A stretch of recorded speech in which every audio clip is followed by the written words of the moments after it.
এরপরে প্রশ্ন হলো, এই আধুনিক বিশ্বে একজন নারী কিভাবে ইসলামের অনুশীলন সঠিকভাবে করতে পারে? প্রিয় ভাইরা আমার, একজন নারী যিনি নিজে মুসলিম পরিচয় দেন, আল্লাহর দাসত্বকে তিনি স্বীকার করেছেন, তিনি আধুনিক পৃথিবী শুধু নয়, কিয়ামত পর্যন্ত পৃথিবী উন্নতির যত শিখরে পৌঁছাবে না কেন, পৃথিবীর প্রত্যেকটা ক্ষেত্রে তিনি পরিপূর্ণভাবে ইসলাম প্র্যাকটিস করে তার অবদান রাখবার সুযোগ আছে। কিন্তু ইসলামের যে স্বকীয়তা আছে, ইসলামের যে বিধান আছে, সেটাকে আপন জায়গায় মাথায় রেখে সেটাকে পরিপালন করে তিনি চাইলে বিভিন্ন সেক্টরে অবদান রাখতে পারেন। আপনারা জানেন, মহানবী মুহাম্মদ সাল্লাল্লাহু আলাইহি সাল্লামের জীবদ্দশায় মহিলা সাহাবীরা তারা বিভিন্ন সেক্টরে, সমাজে তারা নেতৃত্ব, বিভিন্ন সেক্টরে তারা অবদান রেখেছেন।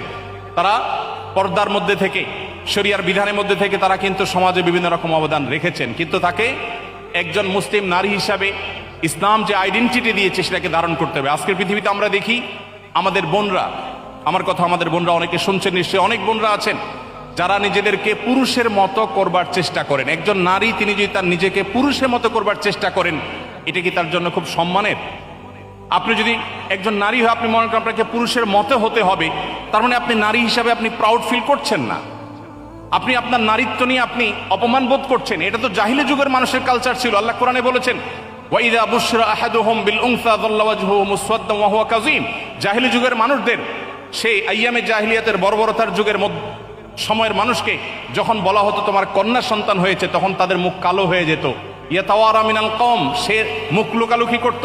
আল্লাহ তাআলা কোরআনে কারিমে সেটাকে পরিষ্কারভাবে কঠোর ভাষায় ভর্ৎসনা করেছেন।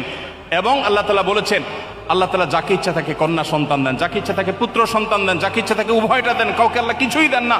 এবং নবী রাসূলদেরকে